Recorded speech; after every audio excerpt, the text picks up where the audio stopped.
आप सभी को मेरा नमस्कार। आज मैं आपको एक इस विषय पर बात करना चाहता हूँ कि जैसे हर चीज़ पहले से ईश्वर ने बना के रखी है। हर चीज़ आपके लिए, औषधियाँ आपके लिए, जो खोज है आपके शरीर के अंदर की सारी चीज़ें, सब रक्त से संबंधित, आपके रेटिना से संबंधित, आपके ब्रेन से संबंधित, हर चीज़ों की औषधि से लेकर के हर चीज़ की ईश्वर ने पहले से ही योजना बना के रखी है। और उसमें ईश्वर ने आपको बुद्धि दिया है और ईश्वर खुद आपसे बात करता है। ईश्वर से बात कब होती है? जब हम ईश्वर से प्रार्थना करते है ना। ईश्वर से जब हम प्रार्थना करते हैं तो हम ईश्वर से जुड़ जाते हैं। आध्यात्म जो है ये हमें ईश्वर के करीब ले जाता है, हम बहुत करीब हो रहते हैं। और वैसे ईश्वर हमेशा हम पर अपनी दृष्टि बनाए रखता है, हमको कभी इधर उधर भटकने नहीं देता, हमसे बहुत प्यार करता है। तो ईश्वर ने हर चीज़ सोच समझकर नियोजित ढंग से हमारे लिए बना के रखी है। देखिए, रक्त का जो रंग है, ब्लड का जो कलर है वो लाल है। तो हर व्यक्ति का ब्लड का रंग जो है लाल है, हरा, पीला, गुलाबी, कत्थई नहीं है। तो सबके लिए सूर्य एक है, चंद्रमा एक है, पृथ्वी एक है। विवाद और पृथकता ईश्वर ने नहीं रखी है। पृथकता जो करने वाली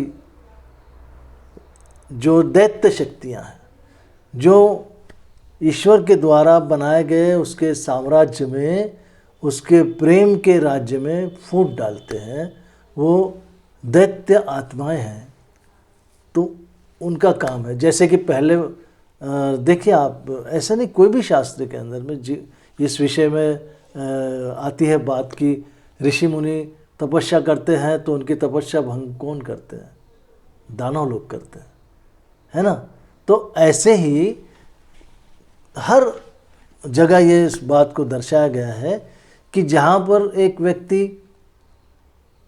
ईश्वरीय शक्ति से परिपूर्ण होकर के लोगों को रोगों से मुक्ति दिलाता है, लोगों को भूत पिशाचों से मुक्त करता है, उस व्यक्ति को जो दैत्य शक्तियां हैं वो दोषी ठहराने के लिए योजनाएं बनाती है और वो आपस में लोगों को लड़ा करके उस ईश्वर से प्रभावित, ईश्वरीय शक्ति से परिपूर्ण व्यक्ति को दोषी ठहराने की सारी योजनाएं बनाती। तो बात यह है कि ईश्वर ने हर चीज़ मनुष्य के लिए अच्छी बनाई है, लेकिन जहाँ पर फिर मैंने वो एक बात कहा कि एक नेगेटिव पार्ट है और एक पॉजिटिव पार्ट है।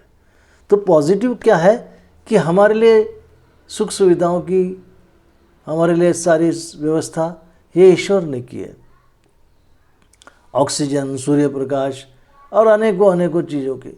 लेकिन वहीं पर प्राकृतिक विपदा जो कहते हैं कि बारिश गिरी तो बहुत ज़्यादा गिर गई, बाढ़ आ गई, खेती का नुकसान हो गया, ये क्या है? ये विपदाएं हैं। लेकिन इन विपदाओं को से लड़ने की शक्ति और सामर्थ्य कौन देता है? ईश्वर देता है। तो ईश्वर ने मनुष्य को बुद्धि दिया है कि इन सब विपदाओं से कैसे संघर्ष किया जाए, कैसे इनसे बचा जाए, और फिर उस मनुष्य की भी ईश्वर रक्षा करता है। ईश्वर उसके साथ है। हम सनातन ईश्वर को मानते हैं, तो हमारा ईश्वर हर दुखियारे से लेकर के हर ज्ञानी व्यक्ति, महापुरुष, सबके साथ में है और सबकी रक्षा करता है। अब देखिए, छोटा सा मैं एक उदाहरण देता हूँ कि हम लोग जब ब्लड ग्रुप देखते हैं तो उसमें A blood group, B blood group, O blood group और AB, इस तरह का ब्लड ग्रुप होता है। तो ये ब्लड ग्रुप हमने अपनी बुद्धि से ढूंढा है, लेकिन ईश्वर ने ये ब्लड ग्रुप वगैरह सब पहले से बना के रखा है। आर एच फैक्टर भी ईश्वर ने बना के रखा है। ये नेगेटिव आर एच, इसका factor R H factor negative है तो इस व्यक्ति का आर एच फैक्टर पॉजिटिव है। तो ईश्वर ने सब बना के रखा है, उसे खोजने की बुद्धि भी मनुष्य को दी है, इसलिए तो हम खोज पाए। किसके वजह से? जो ईश्वर ने हमको बुद्धि दिया, उसके कारण ही हम ब्लड का R H factor negative positive खोज पाए हैं, ब्लड ग्रुप खोज पाए हैं, और अनेकों waves, rays, x-ray, ultraviolet rays, ये क्या है? ये सब पहले से है मौजूद, मनुष्य ने उसको खोजा है। किस लिए खोजा है?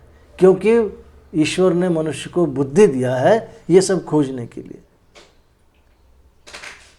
ये सब चीज़ों के विषय में और भी मैं आपसे आगे और चर्चा करूँगा।